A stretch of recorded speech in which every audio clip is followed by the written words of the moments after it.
project. Kay last, kay Sir Gini. Ready na ba kayo? Kakain na tayo. So, magandang buwan sa ating lahat. Ako si Ready Akame. Ako, si Eve Gonzalez, na magiging kapag-anyaya niyo ngayong araw. So, ayan, alam mo natin kung gaano ka-special ng araw ng kagulo dahil dito natin ipapakita o ipapagawa ang ating masalamat sa kanilang kabaitan. Yeah.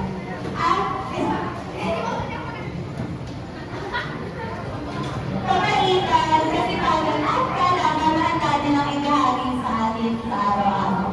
Kaya naman, ngayong araw, magiging nagdala ng isang programa para sa ating pinakamamahal na advisor. Walang ibang kundi si Ma'am Leticia Pedro.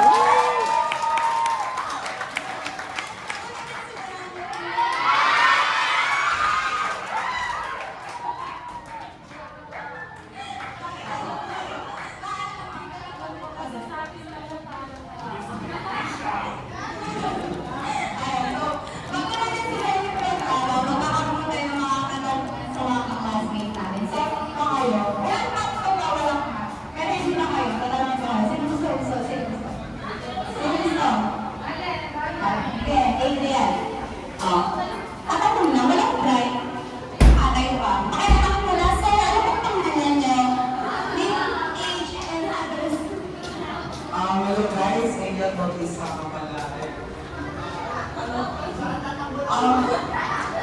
Bawal sabihin mo mag-iingat eh. Hindi, 18 years old.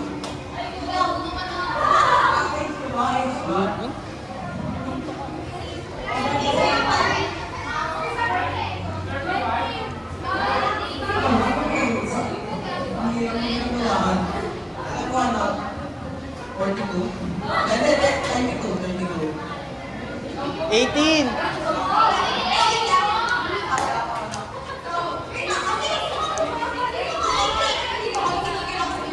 Ayan, so para sa'yo, para sa'yo, ano ang post?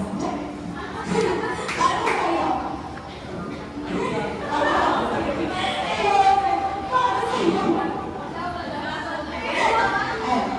Para sa'yo.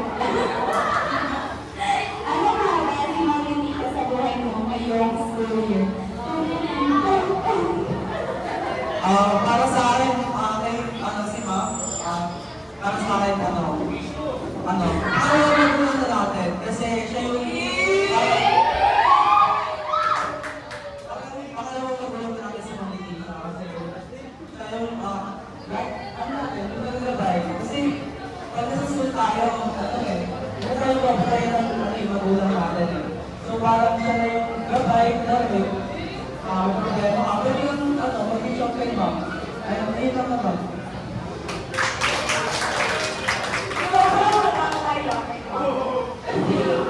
Okay, ready na na friends. Sumunod. Next, Hello. sino gusto? Hello. Nasa si Tati. Ayun. Hello.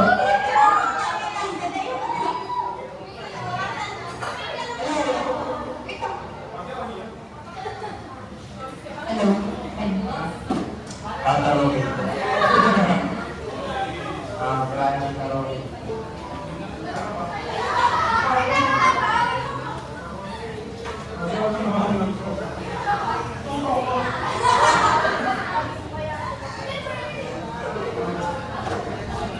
Okay.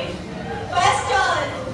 Kung may isang bagay na naiahalin tulad kay Ma'am Leticia, ano yun? Hello, Cap. Bakit? Kailangan siya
sabi, ang hina naman ang boses ni Ma'am, hindi ko marinig.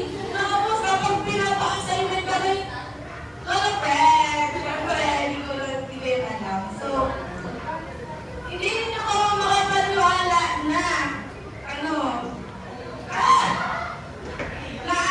ikaw yung advisor namin ngayong school year. Kasi nung nakaraang taon, yung advisor namin dalawa first and second sem. So, nagulat kami kasi Ma'am Leticia, ang bait magbigay ng grade, ang bait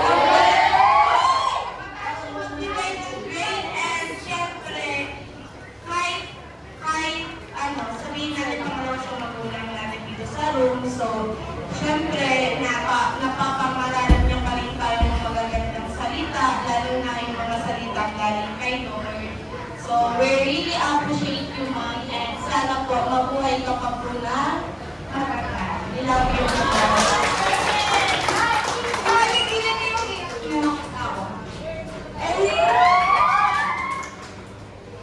So, yun, narinig natin yung mga sinabi ng classmate namin. Nakakitouch mo.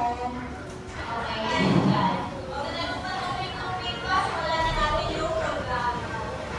So, ano natin gagawin? Magpapalaro tayo.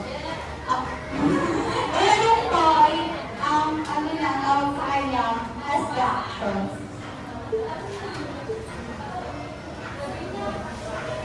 Okay, so ang instruction ng laro, kailangan may dalawang grupo na mayroong 5 miyembro. Ang grupo ay nakapila at magpapakita kami ng mga action words. So,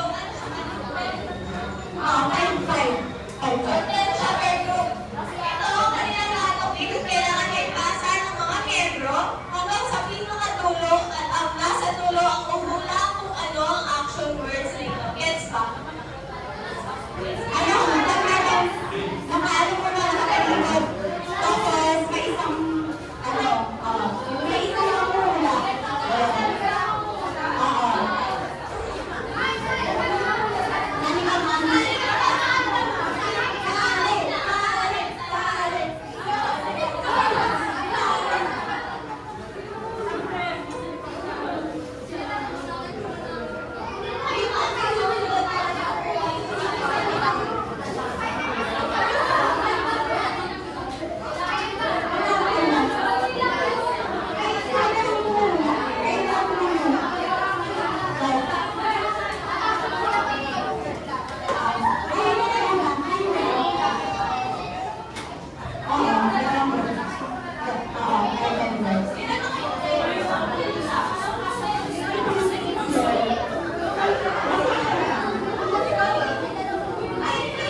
1 point.